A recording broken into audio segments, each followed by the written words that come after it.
Bueno, buenas tardes, bienvenidos a esta actividad que hemos organizado desde la Cátedra de Psicopatología de la Facultad de Psicología de la UNC. Para quienes no me conocen, me voy a presentar, me llamo Javier Aguirre, soy profesor titular de esta materia y de la materia Psicopatología Psicoanalítica que se imparte en la Universidad Católica de Córdoba. Bueno, hoy estamos muy contentos con todo el equipo de cátedra por contar con la presencia virtual de un colega español a quien respetamos y apreciamos mucho, a José María Álvarez. Así que José, en nombre de toda la cátedra, te damos la bienvenida y el agradecimiento, bueno, por estar participando de esta actividad que te hemos invitado.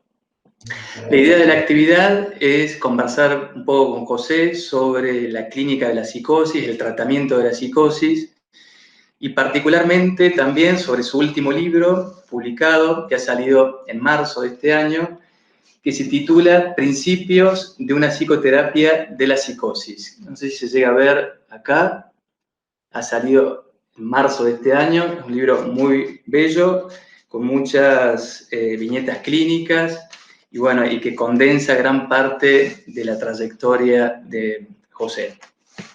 Para quienes no lo conocen, voy a resumir brevemente su currículum, porque es muy extenso, así que les cuento un poco. José María Álvarez es psicoanalista, miembro de la AMP, doctor por la Universidad Autónoma de Barcelona, especialista en psicología clínica y tutor coordinador del Hospital Universitario Río Ortega de Valladolid, formador de residentes, coordinador del Máster de Psicopatología y Clínica Psicoanalítica de la Universidad de Valladolid. Es uno de los fundadores de la Otra Psiquiatría, ha publicado numerosos libros, solamente voy a nombrar algunos, si no estaríamos un largo rato acá. Fundamentos de Psicopatología Psicoanalítica, estudios sobre la psicosis, las voces de la locura, estudios de psicología patológica, entre tantos otros, ¿no? Bueno, José ejerce su práctica clínica en la ciudad de Valladolid, en España, tanto en el ámbito privado como en el ámbito público, en un hospital universitario. Y es alguien que tiene una extensa trayectoria en el campo de la psicosis. Entonces, es bien interesante bueno, escucharlo. Aparte, ha estudiado en profundidad esta posición subjetiva, por lo tanto, es, digamos, un honor tenerlo hoy acá. Bueno, según mi opinión, no sé si José va a estar de acuerdo con lo que voy a decir, el abordaje que hace José de la psicosis es un abordaje desde una perspectiva humana, humanista, orientada por las elaboraciones de Sigmund Freud, las elaboraciones de Jacques Lacan, pero además que contempla la semiología heredada por la psicopatología clásica, ¿no? Conoce en profundidad los autores clásicos de la psiquiatría, ha traducido varios textos, tanto de la psiquiatría, de autores de la psiquiatría francesa como de la psiquiatría alemana. Entonces, bueno, es un conocedor en profundidad de este terreno. Bueno, nuevamente, José, gracias por la participación, bienvenido. Te vamos a dar la palabra. La idea es que una vez que José termine de hacer su presentación, si tienen preguntas, y ojalá que sea así, que tengan varias preguntas para hacer, la puedan hacer vía chat y se las transmitimos a José y vamos conversando, bueno, de este encuentro tan agradable que tenemos la posibilidad de compartir hoy, bueno, y allá, que son las 9 y algo. Sé que José ha estado trabajando hasta recién. Así que, bueno, ahora te damos la palabra, José. Bienvenido. Gracias, Javier. A ver, disculpa. Gracias, Javier. Bueno, el motivo de esta conversación, ¿verdad?, es hablar algo sobre el libro de Principios de una psicoterapia de la psicosis. En realidad, haciendo un poco de balance sobre el libro, claro, ahora lo veo muy entroncado con el libro anterior que se llama Hablemos de la locura. En realidad es prácticamente una continuación. Esta mañana lo pensaba, en el sentido de que en el libro Hablemos de la locura, trato acerca del concepto, por qué hablamos de la locura, o hablamos de la psicosis, preferiblemente de la locura, en qué se relacionan algunos aspectos fundamentales de la locura, como es la creación, la libertad, etcétera, etcétera, con una serie de estudios dedicados a cómo un tipo de locuras, como son las locuras delirantes, ¿verdad? Ah, el sujeto, el loco, el delirante, hace un trabajo en el cual, cuando se dan ciertas características, ese delirio, ese trabajo delirante suele ir bien o puede ir bien. Ahora diré por qué. Al mismo tiempo, en ese libro estudio una serie de aspectos del perímetro, de los límites de la psicosis, especialmente enfocados desde el punto de vista epistemológico, es decir, cómo se construye este campo del saber y por qué a veces nos confundimos tanto con las clasificaciones binarias, precisamente porque no podemos pensar de otra manera que no sea con nuestro aparato perceptivo, con nuestro lenguaje que es binario, y a veces nos dedicamos a oponer frontalmente la neurosis de la psicosis, la histeria y la obsesión, etcétera, etcétera, etcétera, cuando la realidad clínica muestra muchas más mezclas que no oposiciones radicales, ¿no? Y otra parte de esta especie de estudios sobre los límites, el perímetro de la psicosis, tiene que ver con todas estas cuestiones relacionadas en los últimos años en un ámbito concreto del psicoanálisis, en la orientación más milleriana, con la llamada psicosis ordinaria, donde yo discuto este concepto y doy mi opinión acerca de, bueno, ¿qué pienso yo un poco de este asunto? Que es en el fondo una cuestión que trata a la esencia de la locura o de la psicosis y al perímetro al que, digamos, que uno puede dotar a ese concepto. Más lejos, más cerca, más amplio, más estrecho, ¿no? Bueno, entonces este libro termina con un capítulo, ¿verdad?, del libro que Hablemos de la locura, que se llama Las transferencias en la psicosis, ¿no? Y claro, es un capítulo que cuando lo escribí me pareció una idea, pero no, una idea no desarrollada. Entonces, a partir de ahí arranca todo el trabajo que se desarrolla en este libro del que estamos hablando, principios de una psicoterapia, de una, no de la psicoterapia, de una. Claro, porque en el libro este sobre la locura y en otros libros anteriores yo he explicado con cierto detalle, a mi manera de ver, cómo algunos locos eran capaces de curarse a sí mismos a través, por ejemplo, en este último libro, del delirio, ¿no?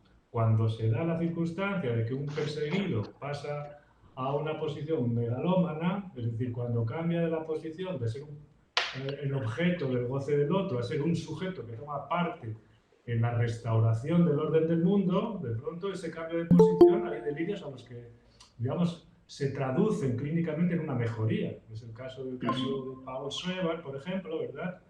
Es el caso de Ernst Wagner, es el caso de M.E., etcétera, etcétera. Entonces, a lo que voy es que cómo algunos sujetos psicóticos o delirantes son capaces de mejorar a través del trabajo del delirio, perfecto. Pero el libro este de lo que trata es de cómo nosotros como clínicos podemos ayudar no al trabajo autónomo de curarse el loco por sí mismo, sino con nuestra colaboración. Entonces, claro, ahí entramos ya en un ámbito donde la competencia es una especie de trenza que toma elementos de la psicopatología, es decir, ¿cuál es la esencia de la locura? ¿A qué llamamos locura? ¿Cuál es su definición? ¿Cuál es la definición de la psicosis? Y por otra parte, digamos, en concordancia con esa definición,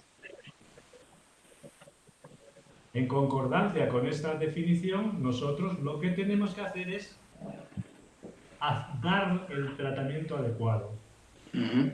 Sin una definición clínica y psicopatológica de la locura o de la psicosis, como se quiera llamar, no podemos pasar a la segunda parte, que es a esta esencia, este tipo de tratamiento, ¿no? Entonces, voy a concretarlo un poco con tres cosas muy generales, simplemente para introducir la reflexión sobre la que después podemos tratar con más detenimiento, ¿no?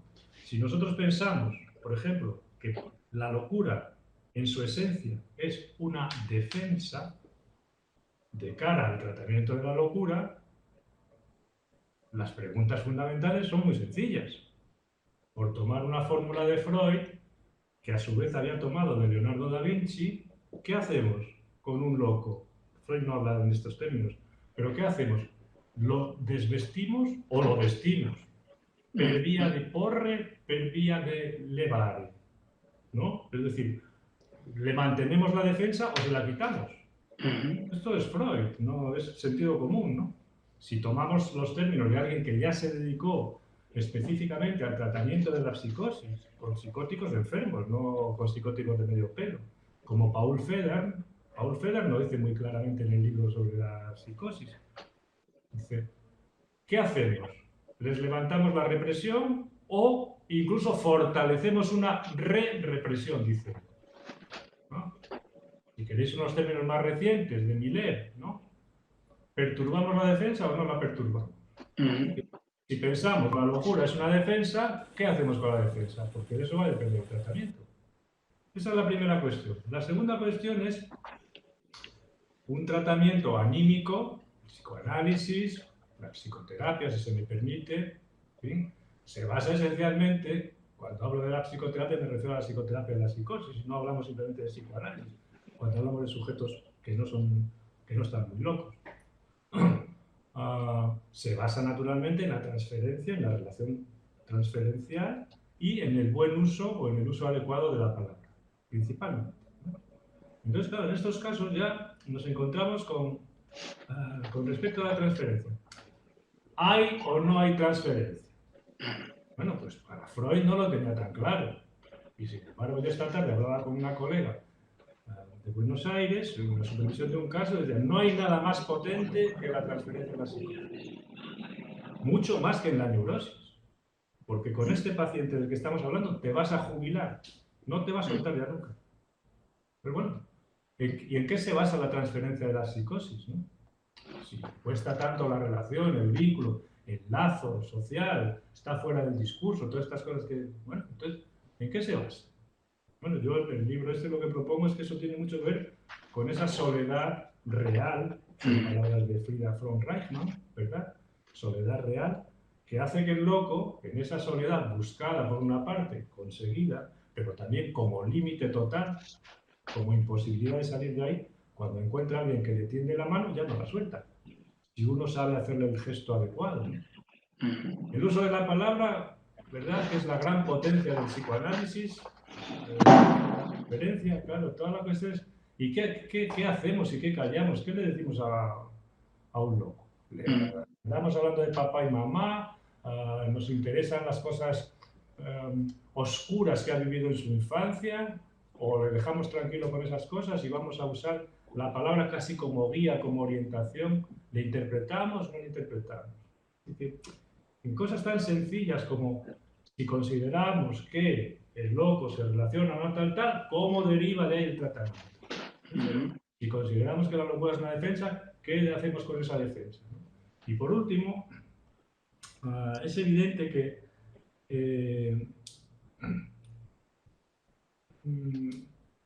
una de las características con la que se ha definido la psicosis prácticamente en todas las definiciones que se han dado de ella, en la melancolía, en la esquizofrenia, se le ha dado el nombre autismo, en la relación, en la paranoia se ha señalado en muchas ocasiones que los paranoicos no suelen tener amigos, naturalmente. Entonces, todos estos problemas susceptibles de englobar dentro de las relaciones de los problemas con el vínculo, con el lazo social, lo que hace, claro, que los locos, que los psicóticos tengan dificultades muy especiales en el desempeño social, ¿no? Y que vivan bastante apartados. Entonces, viven bastante apartados. En general no trabajan, en general llevan vidas un tal. No son pacientes en ese sentido propios que puedan costearse un tipo de tratamiento privado, en general, ¿no? Entonces, la cuestión es, ¿qué hacemos con ese tipo de pacientes que en cierta medida viven un poco al margen de la sociedad común o más habitual para nosotros, ¿no? ¿qué tipo de tratamiento tenemos que acordar con ese tipo de pacientes? ¿Qué tipo de tratamiento anímico? Anímico quiere decir tratamiento basado en la transferencia y por la palabra. ¿Cómo hacemos con gente que vive un poco al margen? Entonces aquí, claro, la cuestión es, yo creo que el libro este del que estamos hablando, por eso termino esta intervención, trata de eso, es que es muy difícil para un clínico, para un psicoanalista, para un psicoterapeuta, sostener un tratamiento de un loco que esté loco de verdad, no que sea que lo parezca, ¿no? Sino que sea únicamente con el dispositivo analítico en la consulta privada. Entonces ahí se necesita un repertorio mayor, donde entra el hospital, el asistente social, el trabajador social, el psiquiatra, y una serie de dispositivos intermedios también donde hay que hacer circular a estas personas para ponerlas en marcha, entre otras cosas, para que puedan después llegar a sentarse a hablar delante de alguien. Y que esto tiene una complejidad mayor y que esa complejidad tenemos que conocerla. Tenemos que conocerla para, cuando hablemos de la locura y del tratamiento de la locura, saber de lo que estamos hablando. No simplemente hablar de oídas o de la experiencia de haber tratado a alguien que parece loco, que probablemente lo esté, pero que sea un loco de perfil muy bajo, un loco normal, un loco normalizado. Sino que estamos hablando de la locura corriente, es decir, de la gran locura, porque la locura corriente es una gran locura. Y esto es un poco de lo que trato en el libro, en este ámbito también más institucional, donde entra en juego toda la cuestión que puede prestar los servicios clínicos, públicos de salud, sociales, etcétera, etcétera. Donde yo creo, en definitiva, que tiene que dar la talla el psicoanalista como clínico. No solamente hablar, sino bajar a la arena y hacer algo con este tipo de pacientes. José, ¿cómo es cuáles son los dispositivos que ustedes están utilizando en el hospital ahí de universitario de Valladolid para trabajar con este tipo de paciente? ¿Cuál es la red asistencial que están usando? La tendencia en los países que dedican parte de su presupuesto, digamos, a la salud mental, ¿verdad? Dedican una parte del presupuesto muy importante, va, digamos, para lo que se han llamado tradicionalmente los equipos de salud mental, que están compuestos de profesionales con especialidades distintas, que suman, digamos, todos sus esfuerzos, etc. Pero por una parte, es decir, que hay gente, digamos, con profesiones distintas que trabajan todos en la misma dirección, desde auxiliares, pasando, en fin, hasta los especialistas propiamente dichos, etc. Perfecto. Entonces, hay una serie de estructuras que van desde el centro de salud mental, por ejemplo, la unidad de hospitalización, y después, cuanto más vocación, digamos, social tiene la asistencia, digamos, mayores el número, se puede decir así,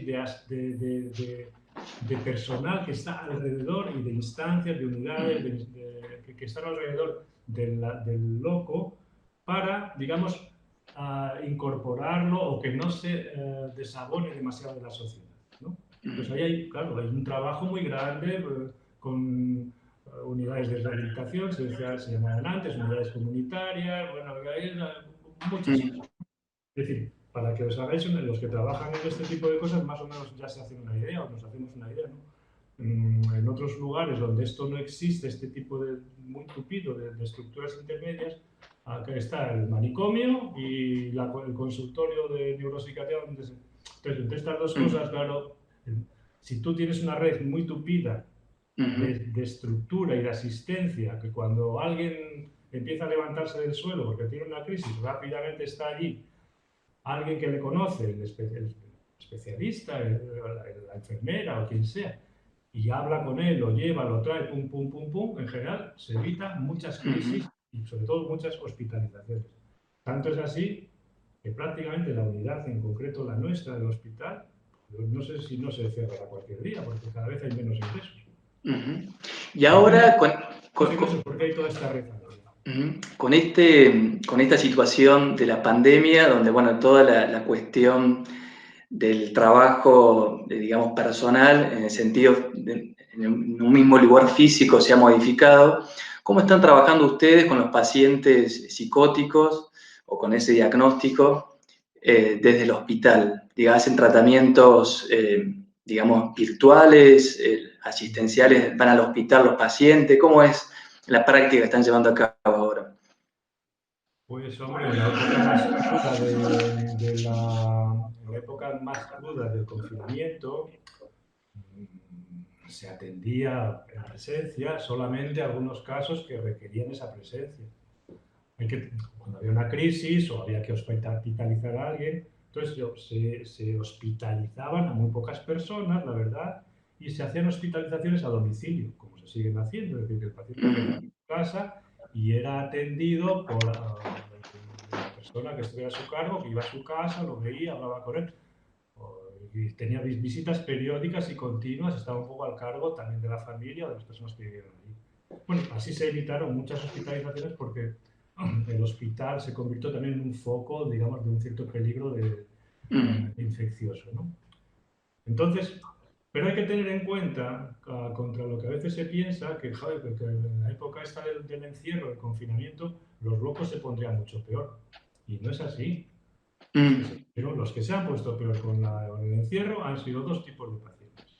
Los obsesivos, con rituales de limpieza y con ideas de contagio, que están todos para tomar alrededor en cubata, están fatal, están muy mal. Y los que empezaban a despegar de una situación de enfermedad de tiempo atrás y que a través de tratamientos iban mejorando y comenzaron, digamos, a levantar la mirada de la punta de los zapatos y a mirar al horizonte, es decir, a tener proyectos, a pelear por sacar deseos adelante, y de pronto todo se cortó y se han tenido que quedar en casa.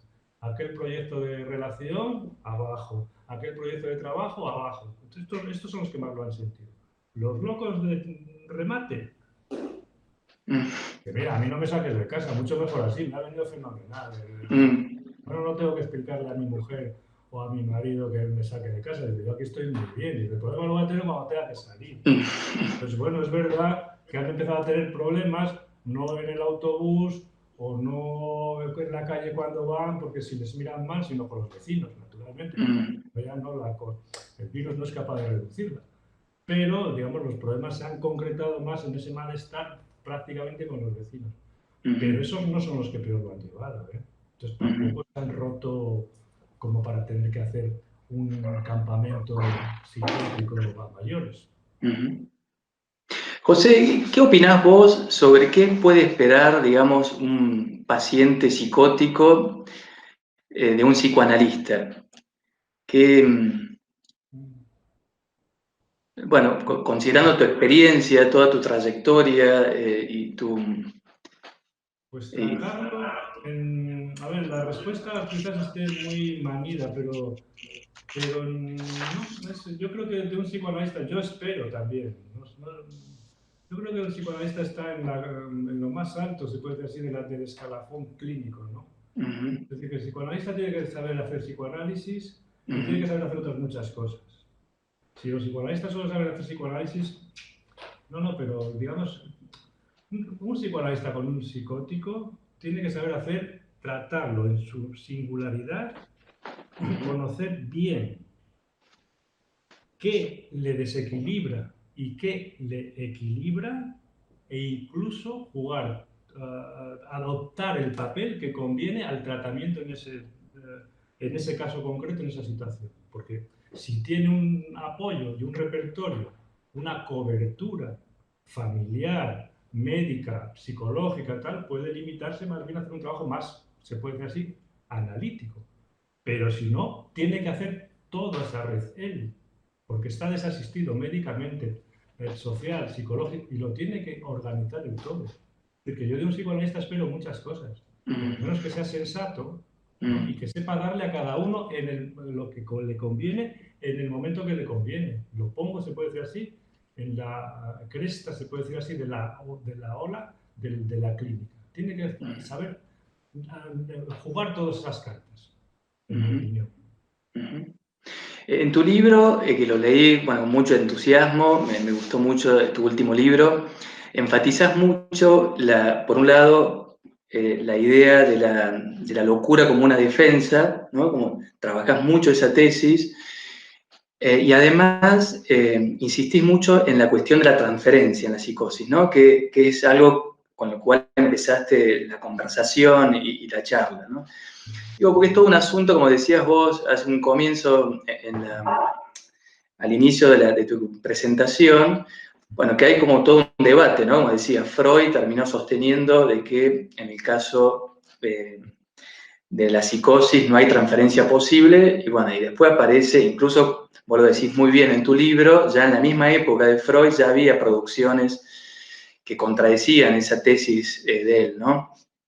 Pero considerando tu experiencia, ¿cómo podés, cómo pensás la transferencia en la psicosis? ¿Cuál es la especificidad que tiene, si es que tiene alguna? No sé si sabré sintetizar toda la envergadura de la pregunta, ¿no? Diría en principio, me parece que tenemos que hablar de transferencias, porque no es lo mismo la relación que se establece entre un paranoico y un clínico, o entre un clínico y un paranoico, que la que estableces con un melancólico, o con un esquizofrénico, son cosas muy distintas, o con un loco discreto, son historias distintas, ¿no? Es decir, que es verdad que Freud deja la impronta, y la siguen algunos, ¿no?, de que no es posible la transferencia en la psicosis porque el psicótico está en el castillo autoerótico y por tanto no media una relación con el, cuando en realidad toda interpretación, es que a mí me llama la atención eso, ¿no? Toda la lectura que hace de las memorias de los sucesos memorables del doctor Schreber, lo que cuenta Schreber desde la primera página es que su locura tiene que ver con el médico que le ha tratado y que todo su delirio del almicidio tiene que ver con ese señor, con el doctor Flechsig. No entiendo cómo Freud, ¿verdad? Claro, se puede decir así, que no es la misma transferencia que en la neurosis. ¿Y cuál es la transferencia en la neurosis? Pues, hombre, que el sujeto supone un saber, que hay un saber sobre lo que él ignora o no quiere saber que está en el otro. En el otro no se sabe dónde, ¿no? Pero que está en el clínico, en el analista, o incluso en el inconsciente, que es lo que tiene que ir aprendiendo él, ¿no? Entonces, claro, la relación de la psicosis y el saber es, si tuviéramos que definirla de alguna manera, la mejor opción para definir la psicosis es la relación del loco con el saber. Entonces aquí ya está trastocada completamente la perspectiva de la transferencia en la neurosis. Entre otras cosas porque un clínico con un neurótico trata de abrirle los ojos, usa la interpretación, corta las sesiones, es decir, trata de aportarle momentos de una cierta clarividencia, es decir, sobre eso, sobre lo que gira la cabeza y no quiere saber, ¿no? Pero con la psicosis no vamos por ese lado. Entre otras cosas porque los locos tienen una relación, sobre todo los paranoicos, con el saber, que el saber absoluto está en él. Entonces, ¿qué te vas a poner a discutir de matemáticas? Con o un Bloiler comenta en un libro sobre la paranoia, un caso suyo del hospital Burgosli en Zúrich. Dice, aquí, no, era en el hospital en el hospital anterior en el que estuvo. Dice, aquí este loco es un ingeniero, joder. Dice, él tiene el delirio de que le han robado la herencia de su padre. Entonces yo hago cuentas con él todas las mañanas y cuando le voy a decir, mira, no, la herencia fue justamente repartida, me hace una operación rara y siempre sale, digamos así, 15 años. Yo ya no sé qué hacer con este hombre. Bueno, es decir, el saber está del lado, en este caso, del loco, ¿no?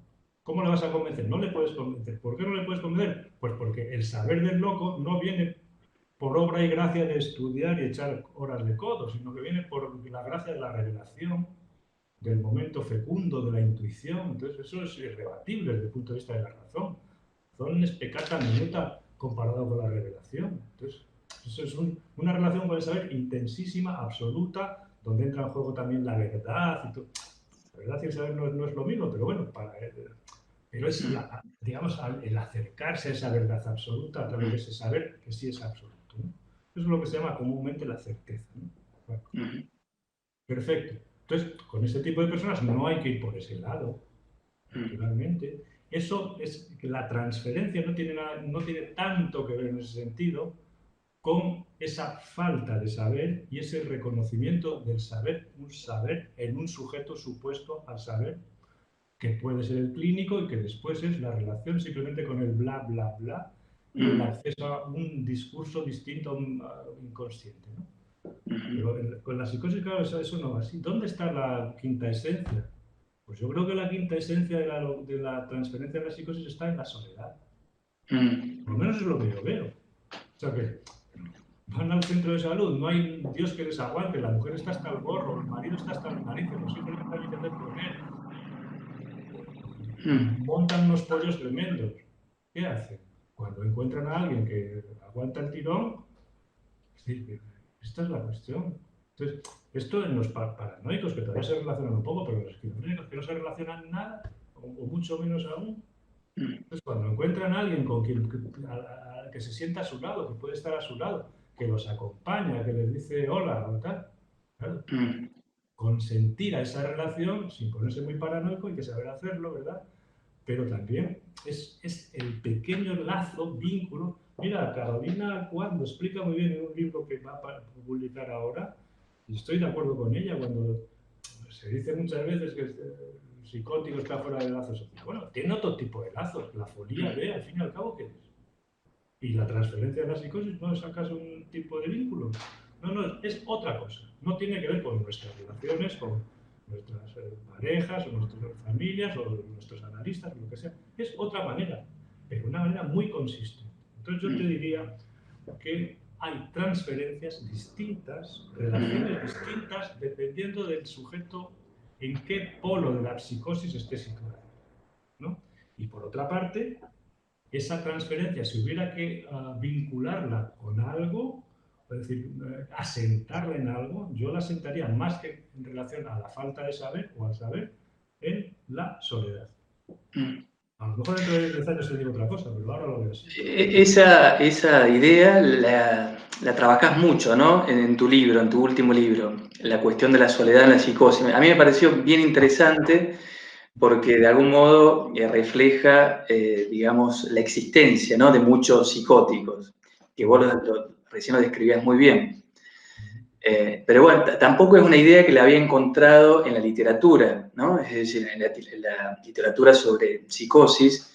Entonces, recuperar esa idea que es más poética y traerla a la discusión del ámbito psicoanalítico, etcétera, me parecía como muy original y bueno, y muy clínica también, ¿no? Sí, sí, de hecho,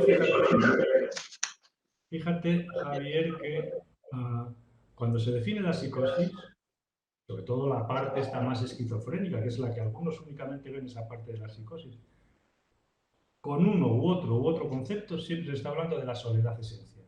Lo llamen autismo, lo llamen autoerotismo, lo llamen como este vacío abismal. ¿Cómo se llama el psiquiatra este holandés? Cornelius, no recuerdo, es que escribe sobre lo que es el Gefühl, el afecto de una especie de vacío hueco, ¿no? Que hay ahí, que sientes como clínico ante el terapeuta, ¿no? Entonces, es como esa especie de estar con un marciano, ¿no? Los fenomenólogos lo dicen de miles de maneras. ¿De qué están hablando? De que esa gente no conecta, está en su mundo. Son lunáticos, están ausentes, están solos. Y las cantidades de metáforas que hay sobre la soledad de los propios locos cuando regresan y vuelven son infinitas. O sea, son descripciones verdaderamente poéticas de dónde vienen. Con lo cual, ese elemento está presente en la esencia de la psicosis. ¿Por qué no va a estar presente también en el tratamiento que tenemos que dar a esa esencia? Esa es la cuestión. Ya. Bueno, tengo muchas preguntas para hacer de tu libro que he leído. No sé si hay preguntas por el chat, si hay alguien que quiera preguntar. Yo tengo acá, hay todo un dispositivo armado para, para que pueda ver el chat, la conexión. Bueno, no sé, acá hay varias cosas escritas. Mm. Bueno. Bueno, ya voy a seguir leyendo. Una de las cosas que me inquietaban, me inquietan, digamos, sobre el trabajo con la psicosis y que me generó también la pregunta, leer este último libro tuyo, José, es si se puede pensar en la clínica de la psicosis un análisis finito, ¿no? Finito en el sentido ambiguo del término, es decir, si hay una finitud de un tratamiento posible, ¿no? Así como en la neurosis es posible pensar, por lo menos de las elaboraciones de Lacan, un final de análisis. Me preguntaba qué pasa en la psicosis, porque leyendo algunos de los casos que vos has tratado, me impactaba por ahí esos tratamientos, bueno, que lo has acompañado incluso hasta los últimos días de su vida, ¿no? Algunos pacientes. Entonces, me generó esa inquietud. No sé qué pensás, digamos, al respecto, cuál es tu opinión. Pues hombre, el tratamiento de la psicosis o con psicóticos o con locos, hay que dejar siempre la puerta abierta para que marchen y para que vuelvan. Para que marchen y para que vuelvan. Quiero decir que algunos pacientes psicóticos, de maneras distintas, pero suelen coincidir en el paso tan importante que han dado en su vida cuando se han alejado de todo lo que tiene que ver con la salud mental, entre la que nos podemos incluir nosotros, o incluso del psicoanálisis. Han dicho adiós a todo ese mundo. Claro, porque para ellos no hay que olvidar que vienen de un abismo. ¿Eh? Entonces, no es que vengan a coquetear. No, no, no, no, ellos vienen de lo peor. Vienen de lo peor. Y cuando se alejan de nosotros, para ellos, aunque hayamos sido sus compañeros infatigables, para ellos es un triunfo. Lo decía Paul Feder. Dice, hay que tener cuidado cuando te encuentras con un paciente por la calle, con un esquizofrénico, al que le has dedicado años de tu vida. Hay que tener cuidado, no vayas a saludarlo porque para él es un horror no estar contigo, sino tener presente de dónde, cómo estoy. Y es así. No, no es que lo pasarán mal, es que vienen del abismo, ¿no? Entonces, algunos van y afortunadamente no vuelven. Pero eso es un signo de salud para ellos. No es un signo de deslealtad hacia nosotros, ni de banalizar lo que hicieron. No, no, no, es que vienen del horror, ¿no? Y otros no pueden dar ese paso. Fíjate, el doctor Schreber, cuando se aleja de Somnes, estuvo primero en Leipzig, en la clínica universitaria, luego en el traslado a Sommenstein, pasó una temporada en la clínica de Coswig, una especie de ciudad intermedia, ¿no? Y dice, recibí con una alegría inmensa, dice, alejarme de Leipzig y de la clínica del profesor Flechsig para dirigirme a lo que después se convirtió en la cocina del diablo. O sea que tampoco era... Pero dejar al clínico es también dejar todas esas experiencias o dejarlas a un lado. Entonces, que no nos sorprendan que no son ingratos, no, es que ellos saben de dónde vienen. Entonces, eso dejas la puerta abierta para que se vayan, por favor. No se van o no suelen irse y vuelven. Entonces, bueno, ahí está todo el asunto y cuando te llaman, entonces tienes que estar a la altura para recibirlos porque no llaman para coquetear. Si te llaman es por algo muy serio. De manera que es verdad que hablamos a veces con personas que trabajan a diario. Por ejemplo, tengo una amiga en Orense que trabaja en el manicomio, lleva toda la vida ahí. Y entonces ella me dice, ¿tú también le das el teléfono a algunos pacientes? Y digo, yo sí, el teléfono privado. Dice, claro, dice, yo se lo digo a la gente y no se lo creen. Dice, porque dice, te estarán molestando. Dice, a mí no me molesta nunca nadie nada. Dice, ahora, si me llaman tengo que contestar. Pero no te molestan. No, no, ellos no se lo pueden dar a todo el mundo. Pero los que se lo dan no molestan. Ellos solo te llaman cuando están con el agua por la nariz. Entonces, esa gente se aleja de ti, pero cuando te necesita vuelve. Y tienes que ser lo suficientemente tolerante e incluso tolerante con tu narcisismo y con tu... para decir, y ahora se fue con otro y a lo mejor está bien también. porque es así, necesitan hacer un recorrido, no sabes por qué se marcharon. Igual te lo cuentan alguna vez, pero son lazos que no se cortan fácilmente. Cuando enferman, vuelven. José, una te pregunta desde el chat, ¿cómo pensás el lazo social en la psicosis? Bueno, vos mencionaste recién algo al respecto. Pues no soy yo la persona, se publicará ahora una monografía sobre eso, ¿verdad? Y yo coincido en parte en eso, es decir, es distinta, el lazo social es distinto del que tienen otras personas, digamos, que están movidas en su vida por el deseo, es decir, por la insatisfacción, es decir, por la espera, es decir, incluso por el anhelo, que están movidos por el amor, etc. Entonces, ese tipo de personas, o este tipo de personas, pues tenemos un tipo de lazo distinto, ¿verdad? En el mundo de la locura se dan otro tipo de lazos. Son lazos muy acartonados y muy basados también, hay que decirlo con claridad, en una necesidad imperiosa de supervivencia, porque si están, si están a tu lado es porque te necesitan para vivir. Y cuando no están a tu lado es porque ya no te necesitan. Y punto.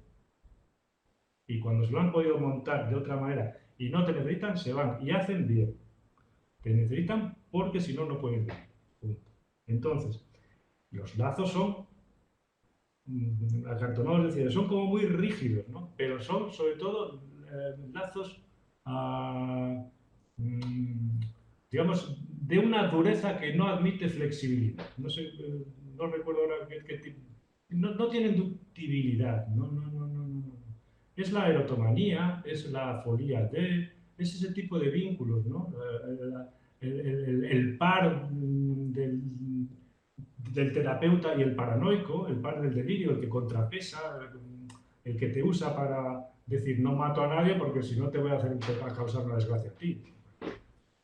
Es ese tipo de cosas, ¿no? Eres absolutamente fundamental. Entonces, lo cansado del tratamiento de la psicosis es saber, es mejor olvidarse, lo fundamental que eres para la vida de algunas personas. Es que eso es lo que les agota, ¿no?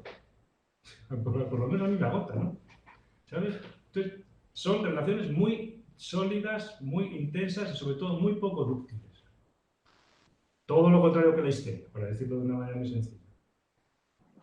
Ahí en tu libro, me parece que en alguno de los apartados pones en cuestión esa tesis freudiana que aparece en el caso Schreber sobre el mecanismo de la formación de síntomas que él propone para la paranoia, vinculada al deseo homosexual. ¿Cómo lo pensás a eso? Porque también recuerdo haber leído una nota en un diario donde vos cuestionás esa tesis de Freud, ¿no?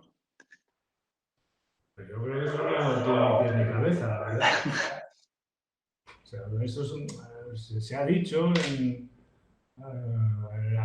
Le Grand Sol, por ejemplo, cuando escribe el libro sobre los delirios de persecución y todo esto, también cuenta casos de delirantes perseguidos con un delirio homosexual. Eso se ha contado siempre. Bueno, yo no veo que haya que meter por ahí la homosexualidad, ¿no? Pues hay unos que, digamos, Freud lo quiere cuadrar todo. Es que cuando leemos una teoría, yo creo que también tenemos. O sea, clínicamente esto no. Es irrelevante, puede darse este caso, aquel no es una ley universal, ¿no? Yo esto lo entiendo más bien como en un momento determinado cómo Freud está construyendo una teoría, ¿verdad? A ver si soy capaz de situarme porque se me olvidan estas cosas. Pero está tratando de darle coherencia a una teoría y quiere vincular la paranoia al narcisismo.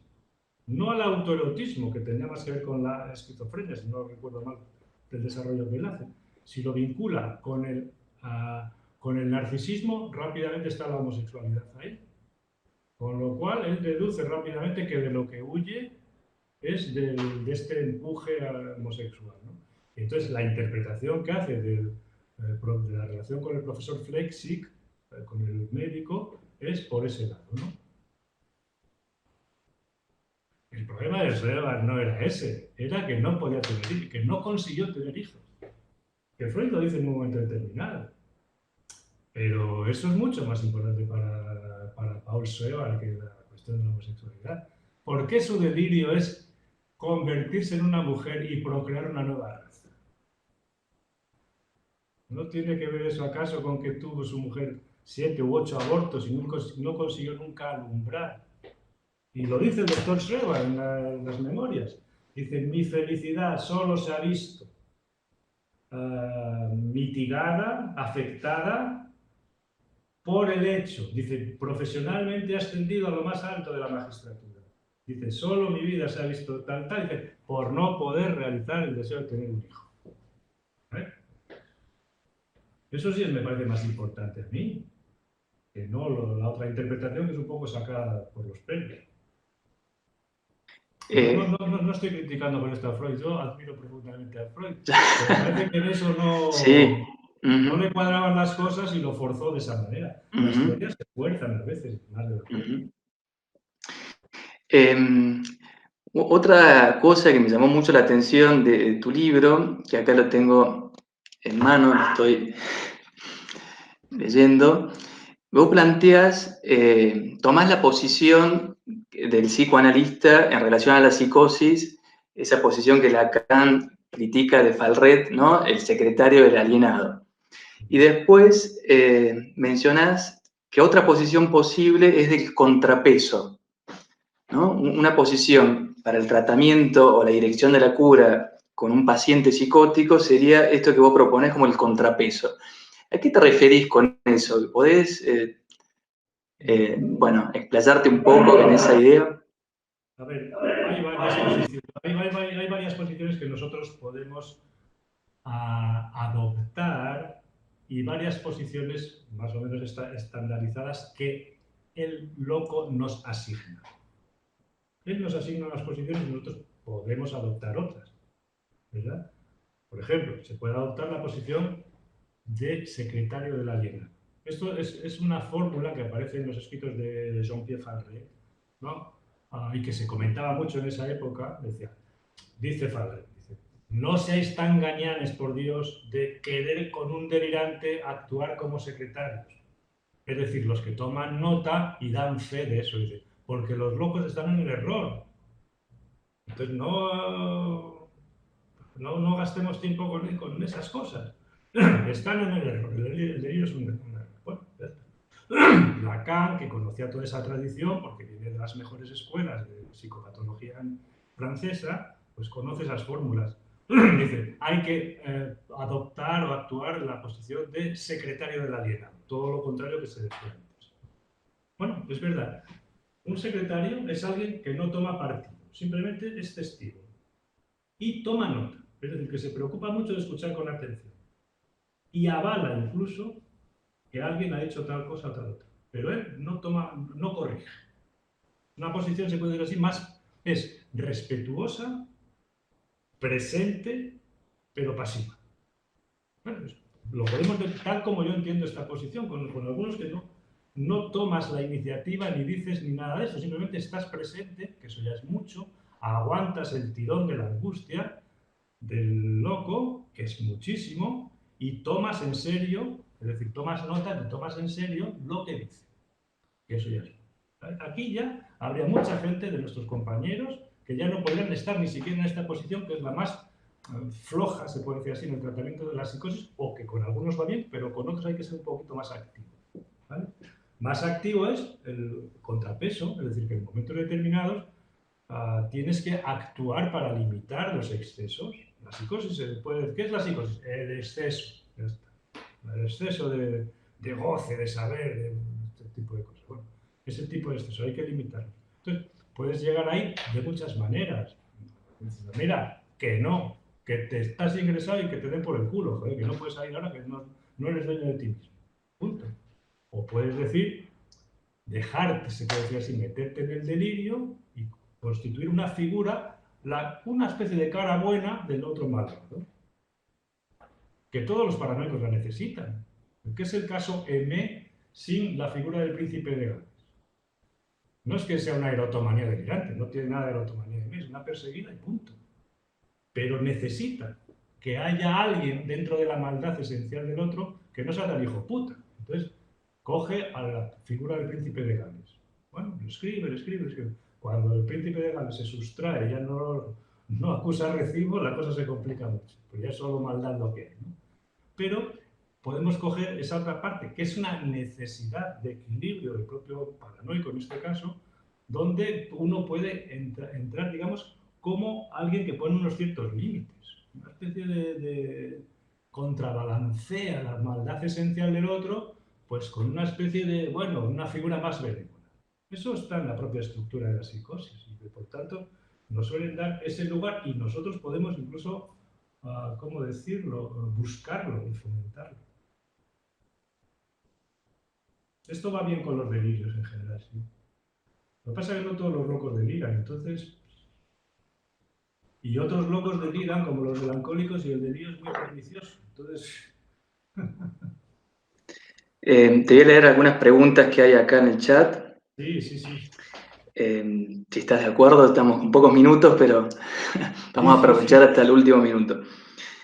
A ver qué dice Leila. Dice sobre lo mencionado acerca de que un psicoanalista debe tener múltiples herramientas teóricas además del psicoanálisis. ¿Cómo es posible darse cuenta cuando un caso deba derivarse a otro profesional? No sé si alcanzaste a escuchar. Muy buena pregunta. Bueno. Muy buena pregunta. Creo que en esos casos hay que analizar varias cuestiones. Lo primero, si eso se comprueba que es así o es una primera impresión, es decir, corresponde a lo que serían las resistencias, no se sabe si del clínico o del paciente, pero cuando la cosa insiste en la misma dirección, sea por la transferencia negativa o porque la transferencia negativa o porque uno está haciéndolo mal.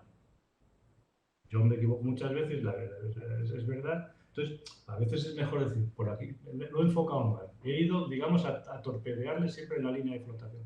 Me equivoco. Entonces, si eres tan hábil que poder derivarlo, porque cuando lo derivas, cuando ves que lo que tú estás haciendo por él no es lo mejor que se puede hacer, sea por, digamos, un mal enfoque de la transferencia del paciente, o sea, por un mal enfoque de la dirección de la cura tuya. Entonces, a ver, esto aquí hay que ser, es que es muy complejo, esto es una pregunta de mucha enjundia, porque hay que saber ser lo suficientemente elegantes que no, es que es complicado, decir, no vaya usted a otro, e incluso no vaya a otro psicoanalista, vaya al psiquiatra, joder, o vaya al psicólogo que le haga guri-guri, que eso es lo que le va a usted, joder, que le ponga los pensamientos buenos y le quite los malos, y punto, porque eso un clínico lo tiene que ver. Tiene que ver si su acción favorece el equilibrio de esa persona. ¿Qué implica eso? Saber si esa persona puede llegar a equilibrarse o no. Hay gente que no se puede equilibrar nunca. Entonces, todo el trabajo que hace un clínico es que no se hunda más. Dices tú, joder, pues llevo 10 años con este tío y está igual que antes. Dices, es que si supieras de dónde viene... Pero bueno, entonces, la pregunta esa es muy buena. ¿Cuándo tienes que derivar a otro? Cuando crees que tu acción o que, digamos, la transferencia del paciente está menoscabando lo que podría ser un tratamiento mejor hecho. ¿Es así? Y eso pasa mucho en el tratamiento de la psicosis. Sí, sí, sí. Acá te preguntan también cuáles han sido los autores que vos considerás que están influenciados en tu formación. Freud, principalmente, porque Freud es como descubrir un continente nuevo, ¿no? Lacan, porque me gusta la interpretación que hace de Freud. Lacan es un hombre completamente distinto a Freud. Freud es un hombre sistemático, se esfuerza por hacerse entender, tiene una prosa elegantísima, escribe, quiere llegar al mundo. Lacan es un hombre de relámpagos, de intuiciones, ¿no? Le falta, digamos, el tejido conjuntivo para ordenar todo. Pero los relámpagos que tiene Lacan, a Freud es raro encontrárselos también, ¿no? Después me gustan mucho otros psicoanalistas para depende de qué cosas, claro. Está, por ejemplo, algunas cosas, me gusta mucho Winnicott. Dentro del mundo del psicoanálisis, pues los que vemos, yo creo que los que de todo el mundo. En el mundo de la psicosis me gusta Frida von Reichmann, por ejemplo. Tiene una teoría malísima, pero me gusta cuando describe casos. Me gusta mucho Silvano Arietti, por ejemplo, porque es un tío que está metido en el manicomio y sabe muy bien de lo que hace. Y después en el mundo de la psicopatología, pues claro, yo tengo también mis favoritos. Me gusta mucho, pues Bloiler, por ejemplo, me gusta Rimbaud, Serier, me gusta, no sé, cada uno tiene su Robert Gaú, también, tengo debilidades. Sí.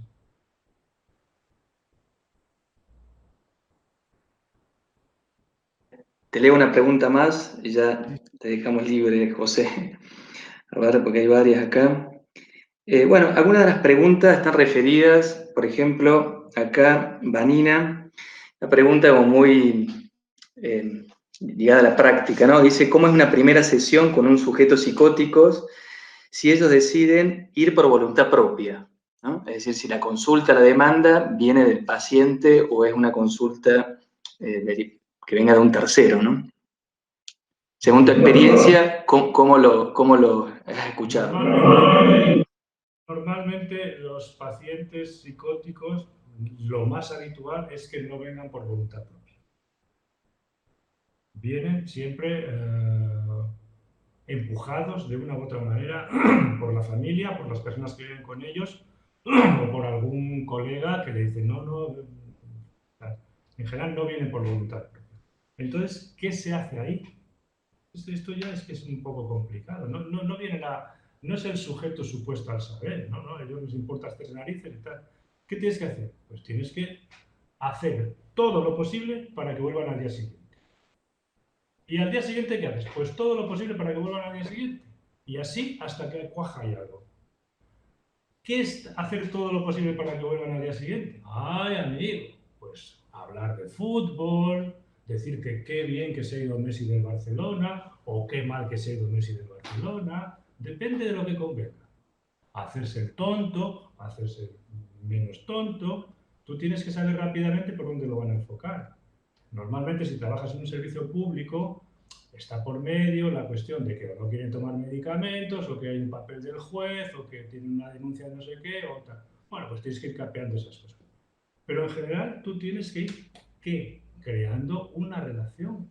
Y a partir de ahí todo es más fácil, porque al principio el loco, en general, no tiene nada que contarte a ti, porque entiende que tú lo único que vas a hacer es encadenarlo, como es cierto por otra parte, al rollo de la salud mental, y que ahí le van a pinchar, le van a no sé qué, lo van a jubilar, entonces el tío sale de ahí zumbando.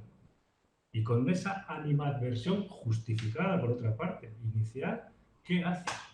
Pues inventar algo, poner tu cuerpo, ser amable, respetuoso, preocuparte,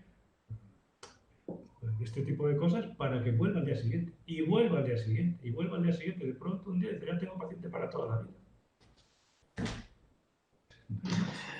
Bueno, José, muchas gracias por tu presentación. Nos encantó escucharte, verte también por acá.